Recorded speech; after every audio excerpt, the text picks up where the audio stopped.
Hi everyone, Scott Colligan, Ohio disability lawyer here, to help guide our public employees, specifically in OPERS, STRS, and SERS, through a question that we hear about often.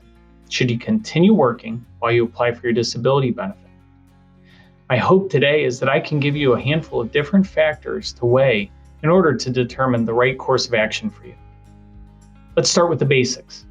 First of all, OPERS, STRS, and SERS are different than a Social Security disability claim.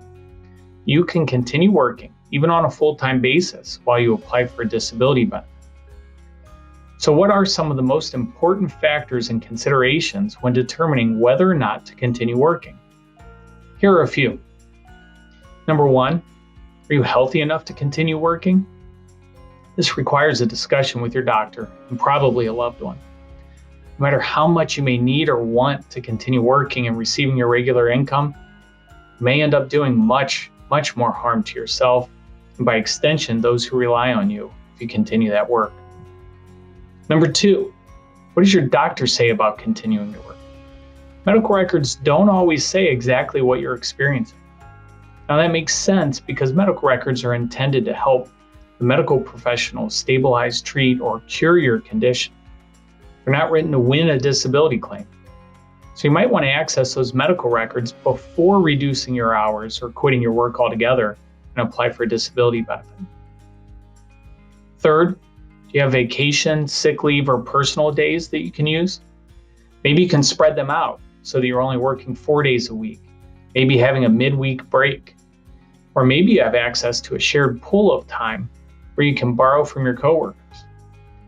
If you can access paid leave either intermittently or for a longer period of time, some of your financial worries may be reduced. Fourth, how long can you financially survive without your regular wages?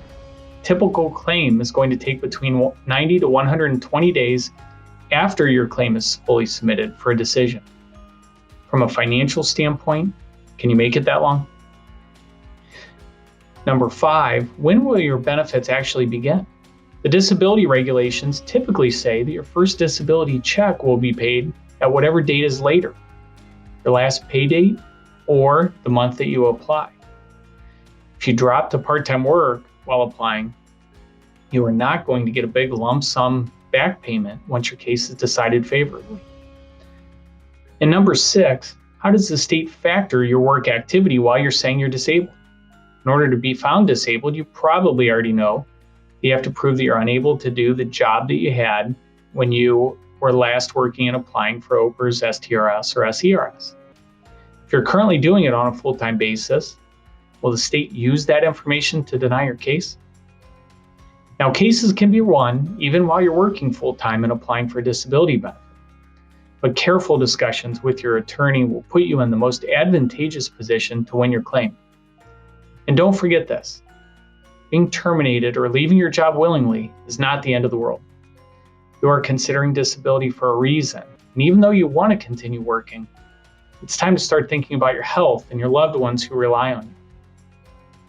So if you have a question about anything that I mentioned, give our office a call or visit our website at akrondisabilitylawyer.com so that we can begin helping you to stop worrying about work and start focusing on your health.